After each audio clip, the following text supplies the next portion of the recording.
నమస్తే, welcome to వార్తాకిరణం. నేను కృష్ణకుమార్. వార్తల ముందుగా headlines. UP CM Yogi Adityanath వ్యాఖ్యలకు సమాజ్వాదీ పార్టీ అధినేత అఖిలేష్ యాదవ్ కౌంటర్.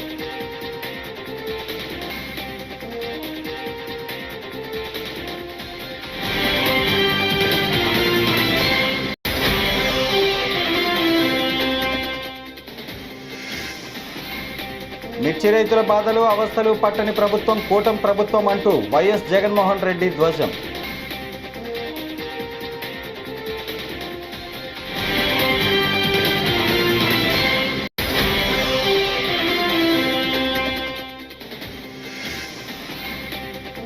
జగన్ మానసిక స్థితి బాగాలేదనిపిస్తోంది, మంత్రి అచ్చెన్నాయుడు సెటైర్స్.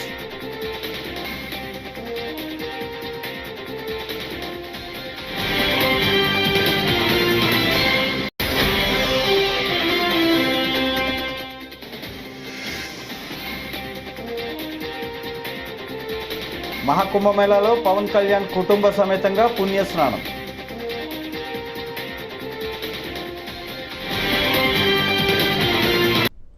ఇక డీటెయిల్స్ చూస్తే, యూపీ సీఎం యోగి ఆదిత్యనాథ్ వ్యాఖ్యలకు సమాజ్వాదీ పార్టీ అధినేత అఖిలేష్ యాదవ్ కౌంటర్ ఇచ్చారు. పిల్లలు మౌలానా యోగి కావడం తప్పేమీ కాదు, కానీ చెడ్డ యోగిగా మారడం మంచిది కాదు. ఇంగ్లీష్ గురించి సీఎం యోగి మాట్లాడుతున్నారు. మా హయాంలో విద్యార్థులకు ల్యాప్టాప్లు పంపిణీ చేశాం, మేము విద్యను ఎప్పుడు ఆపం అంటూ పేర్కొన్నారు. मौलाना बनना भी अच्छा होता है, योगी बनना भी अच्छा होता है, लेकिन खराब योगी बनना ठीक नहीं है। जहां तक पढ़ाई के सवाल है, समाजवादी पार्टी ने लैपटॉप दिया था हाथ में, और मैं इस बात को शर्त के साथ कह सकता हूं, मुख्यमंत्री जी जिस वार्ड में रहते हैं उस वार्ड में भी 100-200 समाजवादी पार्टी के दिए हुए लैपटॉप मिल जाएंगे, और कितना पुराना आज भी चल रहा होगा। ये जो डायल 100 है, ये टेक्नोलॉजी बेस्ड एक स्ट्रक्चरल चेंज किया था पुलिस के लिए, रिस्पॉन्स सिस्टम। तो हम किसी पढ़ाई के लिए नहीं रुकते, हम तो लैपटॉप बांटने वाले लोग हैं। सदैव हमें आगे बढ़ने के लिए प्रेरित करती है, और उत्तर प्रदेश नए स्वरूप में गढ़ा जाता है, बदला जाता है। सब కనీస మద్దతు ధర కూడా దక్కక తీవ్రంగా నష్టపోతూ నానా అగచాట్లు పడుతున్న మిర్చి రైతులకు అండగా నిలుస్తూ గుంటూరులోని మిర్చి యార్డును మాజీ సీఎం వైఎస్ఆర్సీపీ అధ్యక్షుడు వైఎస్ జగన్మోహన్ రెడ్డి సందర్శించారు. యార్డులో మిర్చి రైతులను కలుసుకున్న ఆయన వారి సమస్యలు అగచాట్లు ఆరా తీశారు. కష్టాల్లో ఉన్న తమను పరామర్శించేందుకు వచ్చిన వైఎస్ జగన్ను చూసి మిర్చి రైతులు తమ గోడు వెళ్లబోసుకున్నారు, బాధలు చెప్పుకున్నారు. టీడీపీ కూటమి ప్రభుత్వంలో పడుతున్న కష్టాలను మిర్చి రైతులు వివరించారు. వారి కష్టాలు బాధలు సావధానంగా విన్న ఆయన వారికి ధైర్యం చెప్పారు. ఈరోజు వైఎస్ఆర్సీపీ ప్రభుత్వ హయాంలో రైతు జీవితంలో వెలుగులు చూడడానికి ప్రవేశపెట్టిన సంస్కరణలన్నీ కూడా ఈ రోజు అన్ని కూడా కనపడకుండా పోయే పరిస్థితిలోకి వచ్చాయి. ఈ రోజు గ్రామాలలో ఆర్బీకే వ్యవస్థ ఈ రోజు గ్రామాలలో నిర్వీర్యమైపోయిన పరిస్థితి, ఈ క్రాప్ వ్యవస్థ నిర్వీర్యమైపోయిన పరిస్థితి. ఈ రోజు గ్రామాలలో రైతులను చేయి పట్టుకొని నడిపించే ఈ ఆర్బీకే వ్యవస్థ ద్వారా గతంలో పంటలు కొనుగోలు జరిగేటివి.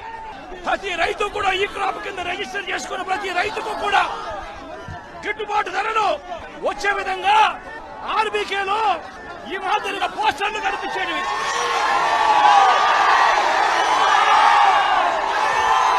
ప్రతి ఆర్బీకేలో కూడా ఈ మాదిరిగా పోస్టర్లు కనిపించేటివి. ఈ గిట్టుబాటు ధరల కంటే కూడా తక్కువ రేటుకు ఏ రైతు అమ్ముకోవాల్సిన పరిస్థితి వచ్చేది కాదు.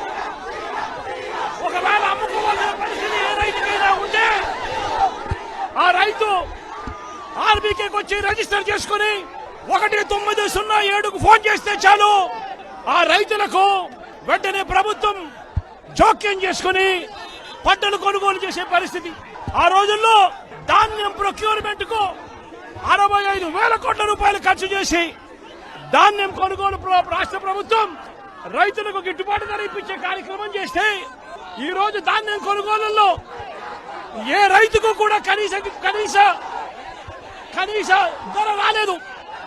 ప్రతి ఇతర పంటల కొనుగోలుకు వైఎస్ఆర్సీపీ ప్రభుత్వ హయాంలో 7,000 కోట్ల రూపాయల పైచీలకు ఇతర పంటల కొనుగోళ్ల కోసం ఖర్చు చేసి ప్రతి రైతును కూడా ఆదుకున్న పరిస్థితి మా ప్రభుత్వంలో ఉంటే, ఈ రోజు రైతులకు గిట్టుబాటు ధర ఇప్పించాలన్న ఆలోచన లేదు. ఆర్బీకేల ద్వారా కొనుగోలు చేయాలి అన్న ఆలోచన లేదు. ఒక నంబర్ ఫోన్ కొడితే చాలు ప్రభుత్వం స్పందిస్తుందన్న నమ్మకం ఈ రోజు రైతుల్లో కూడా కరువైపోయిన పరిస్థితులు ఈ రోజు రాష్ట్రంలో కనిపిస్తా ఉన్న పరిస్థితులు. ఈ రోజు ప్రతి వ్యవస్థ కూడా నిర్వీర్యమైపోయిన పరిస్థితి. ఆర్బీకేలు నిర్వీర్యమైపోయాయి. ఆర్బీకేలో అనుసంధానంగా ఉన్న ఇంటిగ్రేటెడ్ ల్యాబ్స్ ఈ రోజు నిర్వీర్యమైపోయినాయి. గతంలో ఎవరైనా కల్తీ విత్తనాలు అమ్మాలనుకుంటే ప్రభుత్వం ఉంది అని చెప్పి భయపడే పరిస్థితి నుంచి ఈ రోజు యథేచ్ఛగా ప్రభుత్వం దగ్గరుండి ఆర్బీకేల ద్వారా ఎరువులు సప్లై, విత్తనాల సప్లై ఆపేసిన కార్యక్రమం జరుగుతా ఉంది. ఎరువుల సప్లై, విత్తనాల సప్లై, పెస్టిసైడ్ సప్లై ఆర్బీకేల ద్వారా పూర్తిగా దక్షించిన పరిస్థితులలో ఈ రోజు ఎరువులు. రాజకీయాల్లో గెలుపోటములు సహజమని, ఓడిపోతే అందుకు కారణాలు సమీక్షించుకోవాలని మంత్రి అచ్చెన్నాయుడు అన్నారు. సచివాలయంలో నిర్వహించిన మీడియా సమావేశంలో ఆయన మాట్లాడారు. మాజీ సీఎం జగన్ చేసిన వ్యాఖ్యలపై మంత్రి ఆగ్రహం వ్యక్తం చేశారు. 150 సీట్లతో అధికారంలోకి వచ్చిన వ్యక్తి 5 ఏళ్లు ప్యాలెస్కే పరిమితమయ్యాడని విమర్శించారు. ప్రతిపక్షాలు, మీడియా ఎంత ఘోషించినా 5 ఏళ్లు ప్యాలెస్ని వీడలేదని అన్నారు. మాట్లాడితే ఒక విషయం చెప్తాడు. మేము ఉండేటప్పుడు 20,000 రూపాయలు ఉండేది, చంద్రబాబు నాయుడు వచ్చాక 13,000కి తగ్గిపోయిందని చెప్పి మాట్లాడుతున్నాడు. ఇది నేను సొంత కవిత్వం కాదు, ఇది ఆన్ రికార్డ్. ఏ డిపార్ట్మెంట్ దగ్గరైనా సరే రికార్డు ఉంటుంది. గత 10 సంవత్సరాలు మిర్చి ధరలను తీసుకున్నాను ఒకసారి. 2015-16 నుంచి 2024-25 వరకు ఏ సంవత్సరం ఎంత ధర మిర్చికి ఉందని అన్ని సంవత్సరాలు చూస్తే మాక్సిమం 11,000 నుంచి 13,600 వరకు ఉంది. 2 సంవత్సరాలు 2022-23, 23-24 ఒక సంవత్సరం 20,500, ఒక సంవత్సరం 20,000 ఉంది. ఇది నేను ఏదో 13,000 ఉంది, 14,000 ఉంది, రైతుకి ఇప్పుడు ఇచ్చేస్తున్నామని చెప్పి నేను ప్రభుత్వం తరపున చెప్పడానికి సిద్ధంగా లేను. ఈ రోజు మిర్చి రైతు ఇబ్బందుల్లో ఉన్నాడు. ఎందుకంటే ఆ రోజుకి ఈ రోజుకి పెట్టుబడులు పెరిగాయి, పెస్టిసైడ్స్ రేట్స్ అన్ని పెరిగాయి, కూలీల రేట్లు పెరిగాయి. ఇబ్బందులు ఉన్నటువంటి విషయం కూడా ఈ రోజు మేము గ్రహించాం. నీలాగా చేతులు కొట్టుకొని ముడుచుకోను, నీలాగా ఎవరో పేపర్ మీద రాస్తే చదవడం ఈ ప్రభుత్వానికి, ఈ ప్రభుత్వంలో ఉన్నటువంటి మాకు అవసరం లేదని చెప్పి తెలియజేస్తున్నాం. ఎంత తెలివైన వాడంటే జ్ఞానమున్న ఏ వ్యక్తి కూడా చేయడు. ఒక దంపుడు ఉపన్యాసం ఇచ్చావు కదా జగన్మోహన్ రెడ్డి, దీని ఒక్కదానికి నువ్వు ఆన్సర్ చెప్పు. ప్రభుత్వం మద్దతు ధర ఎప్పుడు ప్రకటిస్తుంది? మార్కెట్ లో ధర తక్కువ ఉంటే ప్రభుత్వం మద్దతు ధర ప్రకటించి ప్రభుత్వం వెంటనే ఇంటర్వ్యూన్ అయి కొంత డబ్బులు పెట్టి ప్రభుత్వం కొన్నప్పుడే మనం మాట్లాడాలి. ఎంత తెలివైన వాడంటే 9/1/2020 సంవత్సరం. ఇంకా అబద్ధం చెప్తే నేనేం చెప్పలేను. ఆ రోజుకి ఈ పెద్ద మనిషి ముఖ్యమంత్రి అని నేను అనుకుంటున్నాను. ఆ రోజు అగ్రికల్చర్ డిపార్ట్మెంట్ నుంచి, మార్కెట్ యార్డ్ డిపార్ట్మెంట్ నుంచి ఒక జీవో రిలీజ్ చేశారు. ఆ రోజు మధుసూదన్ రెడ్డి గారు స్పెషల్ చీఫ్ సెక్రటరీగా ఉన్నారు. AP deputy CM Pawan Kalyan కుటుంబ సమేతంగా ఉత్తరప్రదేశ్లోని ప్రయాగ్రాజ్లో పర్యటించారు. మహాకుంభమేళాలో పాల్గొన్న ఆయన కుటుంబ సభ్యులతో కలిసి త్రివేణి సంగమంలో పుణ్యస్నానం ఆచరించి గంగాదేవికి పూజలు చేసి హారతులిచ్చారు. ప్రయాగ్రాజ్లో కొనసాగుతున్న కుంభమేళాకు సామాన్య భక్తులతో పాటు ప్రముఖులు పెద్ద సంఖ్యలో తరలివస్తున్నారు.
ఉప్పల్ నారపల్లి ఫ్లైఓవర్ మరో 18 నెలల్లో పూర్తవుతుందని మంత్రి కోమటిరెడ్డి వెంకటరెడ్డి అన్నారు. మేడ్చల్ జిల్లా బోడుప్పల్ పరిధిలోని కేశవ్ నగర్లో విశ్వనాథ స్వామివారి విగ్రహ ప్రతిష్టాపన కార్యక్రమంలో మంత్రి కోమటిరెడ్డి పాల్గొన్నారు. కాశీ విశ్వనాథుడి ఆశీస్సులతో ప్రజలందరూ బాగుండాలని కోరుకుంటున్నట్లు మంత్రి తెలిపారు.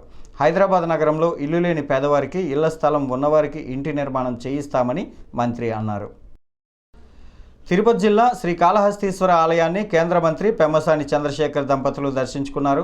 తొలుత ఆలయానికి చేరుకున్న కేంద్ర మంత్రికి ఆలయ అధికారులు, కూటమి నేతలు స్వాగతం పలికారు. అనంతరం శ్రీ వాయులింగేశ్వర స్వామి సమేత శ్రీ జ్ఞానప్రసూనాంబికా దేవిని దర్శించుకున్న మంత్రి దంపతులు పండితులు వేదాశీర్వచనం అందజేసి స్వామివారి తీర్థప్రసాదాలను వారికి అందజేశారు.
తనపై అక్రమ కేసులు పెడుతూ వేధింపులకు గురిచేస్తున్నారని సినీ నటుడు మంచు మనోజ్ ఆరోపించారు. తిరుపతి జిల్లా చిన్నగొట్టిగల్లు మండలం బాకారపేట పోలీస్ స్టేషన్ వద్ద సోమవారం రాత్రి జరిగిన ఘటనపై ఆయన వివరణ ఇచ్చారు. తాను తన సిబ్బందితో కనుమ రహదారిలోని లేక్ వ్యాలీ రెస్టారెంట్లో బస చేయగా పోలీసులు తమ సిబ్బందిని ఇక్కడ ఎందుకు ఉన్నారని ప్రశ్నించారని చెప్పారు. తాను స్టేషన్కు వచ్చేసరికి ఎస్ఐ లేరని వివరించారు. తాను ఏ తప్పు చేయలేదని అనవసరంగా అవాస్తవాలను ప్రచారం చేస్తున్నారంటూ ఆవేదన వ్యక్తం చేశారు. మా కాలేజీలో ఆపోజిట్లో ఉన్న పని చేసుకుంటూ ఉన్న ప్రజల కోసం అండ్ వ్యాపారాలు చేసుకుంటున్న ప్రతి ఒక్కరి కోసం అండ్ నేను ఫస్ట్ నుంచి దాని మీద మాట్లాడుతుంటే అది తప్ప డైవర్షన్ చేస్తూ నా మీద అటాక్లు చేస్తూ నా కుటుంబ సభ్యులను లాగుతూ నన్ను ఒక మనిషిని ఎన్ని విధాలుగా ఇబ్బంది పెట్టాలో అన్ని విధాలుగా ఇబ్బంది పెట్టేస్తున్నారు. అండ్ భయపడతారు అనుకుంటున్నారేమో, అది జరగని పని, ఈ జన్మకి జరగదు. అది నేను తప్పు చేయలేదు. నా మీద, నా భార్య మీద దాదాపు 32 కేసులు వరకు వేశారు. 32 కేసులు ఢిల్లీ నుంచి వాళ్ళ మనుషులతో, తిరుపతి నుంచి, హైదరాబాద్ నుంచి, ఎన్ని కోర్టులు ఉంటే అన్ని కోర్టుల నుంచి, ఎన్ని కలెక్టర్ ఆఫీసులు ఉంటే అన్ని కలెక్టర్ ఆఫీసుల నుంచి, అండ్ అన్ని బోగస్ కేసులే. అండ్ అన్నింటికి నాది ఒకటే రిప్లై, ఎందుకంటే నిజానికి ఒకే వర్షన్ ఉంటుంది, అబద్ధానికి అన్ని వర్షన్స్ ఉంటాయి. క్లుప్తంగా ఈ మధ్య జరిగింది. నేను ఫస్ట్ ఏం చెప్తున్నాను, వీళ్ళు బౌన్సర్స్ చేసుకొని మా వాళ్ళందరినీ కొడుతున్నారు, అక్కడ ఊరు వాళ్ళందరినీ కొడుతున్నారు, స్టూడెంట్స్ని కొడుతున్నారు అని నేను చెప్తూనే వస్తున్నాను. నేను అలా చెప్తుండగా నేను రాయచోటికి ఒక ఫంక్షన్కి వెళ్ళినప్పుడు ఆ ఫంక్షన్లో ఇక్కడ ఉన్న వాళ్ళందరూ వచ్చి ఒక వ్యక్తి రాకుండా ఇక్కడ వ్యాపారం చేసుకుంటుంటే ఆయన స్టోర్లో దూరి వస్తువులన్నీ ధ్వంసం చేసి కొట్టేసి అక్కడ ఉన్న స్టూడెంట్స్ని కొట్టి అద్దలన్నీ పగలగొట్టి ఆ వీడియోస్ అన్నీ వచ్చాయి బయటికి. ఇంకా చాలా వీడియోస్ ఉన్నాయి. అన్నీ నేను చంద్రగిరి సిఐ గారికి ప్రతి ఒక్కరికి ట్రాన్స్ఫర్ చేయడం జరిగింది. ఓనర్ ఇంకా కనిపించలేదు, ఆయన ఏమయ్యాడు, ఎవరు దీంట్లో ఉన్నారో తెలియదు. కాకపోతే వచ్చి కంప్లైంట్, అది చూసిన వాళ్ళు వచ్చి కంప్లైంట్ ఇస్తున్నా కంప్లైంట్ తీసుకోలేని పరిస్థితి. కంప్లైంట్ రాసిస్తే కంప్లైంట్ బాగాలేదు, ఇది బాగాలేదు, సో ఇంకోటి రాసుకోరండి. ఒక 3 రోజుల తర్వాత కాదండి చెప్తున్నంత కంప్లైంట్ అంటే ఇంక 3 రోజులు అయిపోయింది కదా ఇంకెందుకు అంటే, ఇన్ని రోజులు నేను కొట్లాడుతున్నారని చెప్తూ పోరాటం జరిగే మధ్యలోనే ఇలా వచ్చి అటాక్ చేసుకుని ఎవడేం చేయలేరు ఇక్కడ అని ఒక మాబ్క్రసీ జరుగుతుంది. అండ్ నిన్న రాత్రి కూడా నాకు ఇంటెలిజెన్స్ నుంచి మా హాస్టల్లో ఉన్న సురేష్ అన్నకి ఆ వాయిస్ రికార్డింగ్ కూడా మీకు పంపిస్తాను. ఫోన్ చేసి నేను ఆనరబుల్ సీఎం గారి దగ్గర బందోబస్తులో ఉన్నాను. జగన్ మిర్చి యార్డుకు వెళ్లడం హాస్యాస్పదంగా ఉందని తెదేపా సీనియర్ నేత సోమిరెడ్డి చంద్రమోహన్ రెడ్డి అన్నారు. మంగళగిరిలో ఆయన మీడియాతో మాట్లాడారు. జగన్ హయాంలో మిర్చి రైతులు అనేక సమస్యలు ఎదుర్కొన్నారని అన్నారు. వైకాపా ప్రభుత్వంలో వ్యవసాయ శాఖను మొత్తానికే మూసేశారని మండిపడ్డారు. మిర్చి పంటకు తెగుళ్లు వస్తే జగన్ పట్టించుకోలేదని, కనీసం రైతులకు స్పేర్లు కూడా జగన్ ప్రభుత్వం ఇవ్వలేదని దుయ్యబట్టారు. డ్రామాలు వేసేదానికి పోయినాడా నాకు అర్థం కావటంలే. ఒక పార్టీ అధ్యక్షుడు, ఒక మాజీ ముఖ్యమంత్రి నిజంగా రైతులను పరామర్శించేదానికి ఆ స్లోగన్స్ ఏంటి, సీఎం జగన్ ఏంటి, డ్యాన్సులు ఏంటి, అది ఫైనల్గా ఏంటి, అక్కడ ఎవరు అప్పిరెడ్డి మనుషులంట 14 బస్తాలు మిరపకాయలు బస్తాలు ఎత్తుకెళ్ళిపోయారు. మిరపకాయలు దొంగల్ని తీసుకొని జగన్మోహన్ రెడ్డి మార్కెట్ యార్డు, మిర్చి మార్కెట్ యార్డుకి పోతావు, నవ్విపోతారు. అసలు ఏం మాట్లాడుతున్నారు? అక్కడ ఒక అమ్మాయి యాడ్ అవ్వటం, ఆమె అమ్మ ఒడి రాలేదని చెప్పి, అది మీ టీం ఉంది, మీ ఢిల్లీ పబ్లిక్ స్కూల్లో చదువుతుందంట, గురిజాడలో 3 అంతస్తుల బిల్డింగ్ అంట. ఆమె యాడ్ అవ్వటం, ఇదంతా మీ టీం పే టైం బ్యాచ్ ట్రైనింగ్ ఇవ్వటం,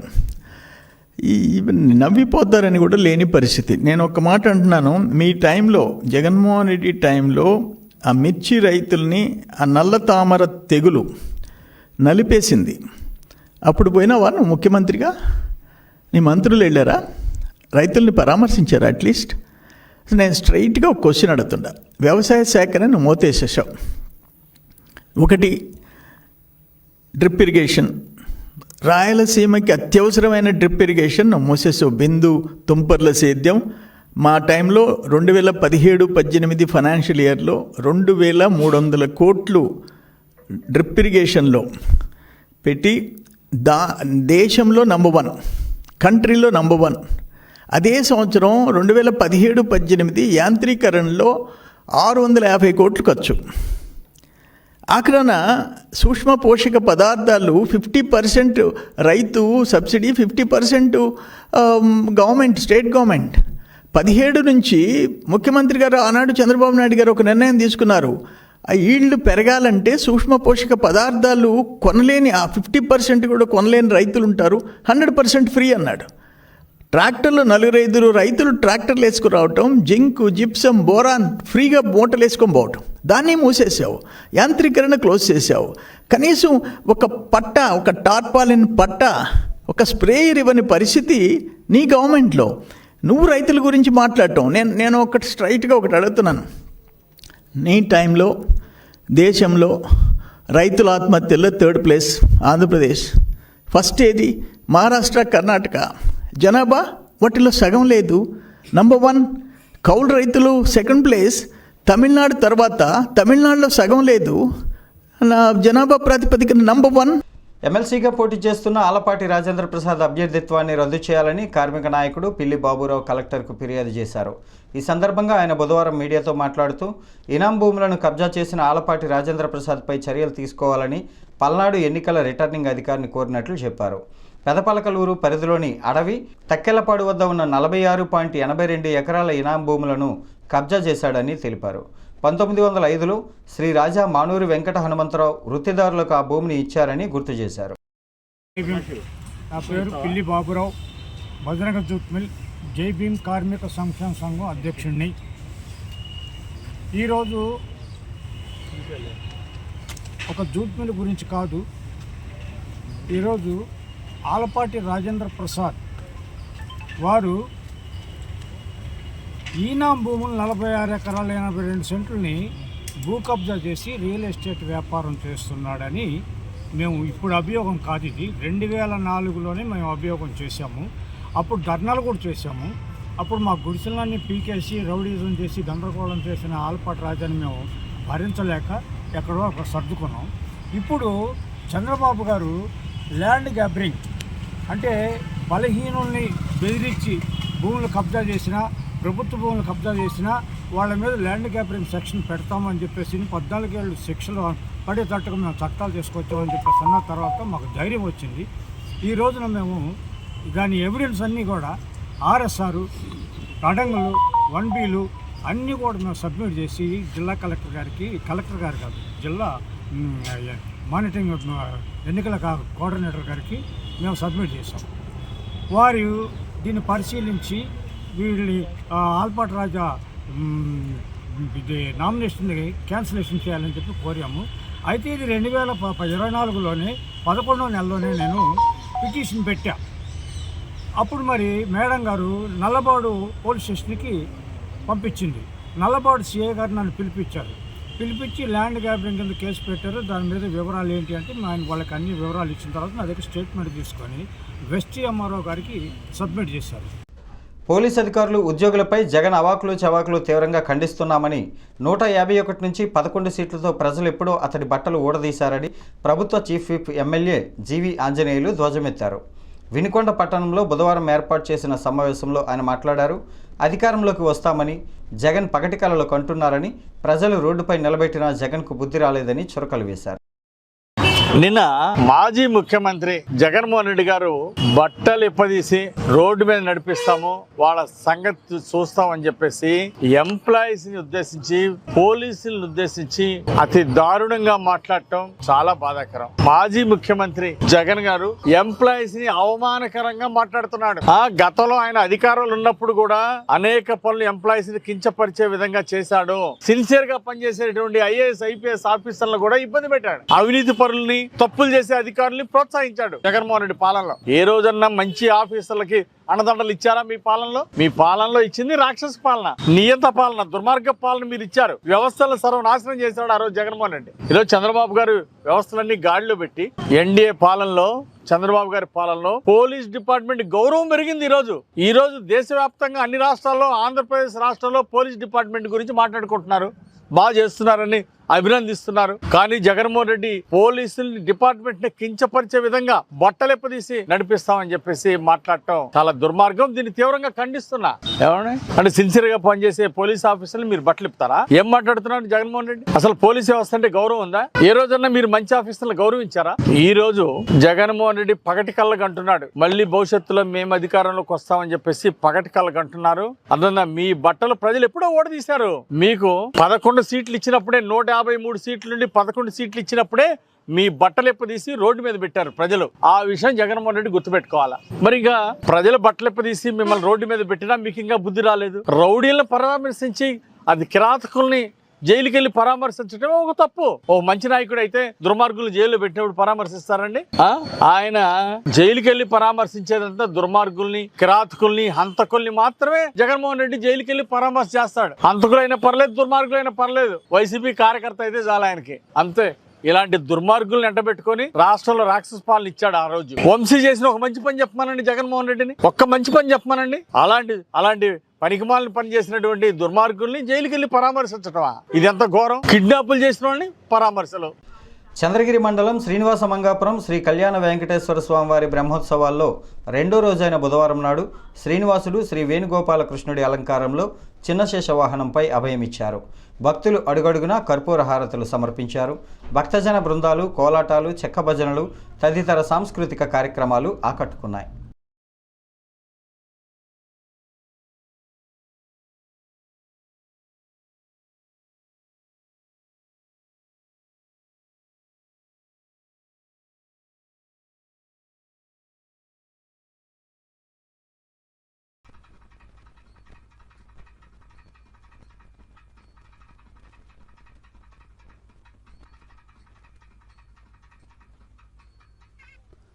అత్యంత వైభవోపేతంగా బ్రహ్మోత్సవాలు ప్రారంభమయ్యాయి.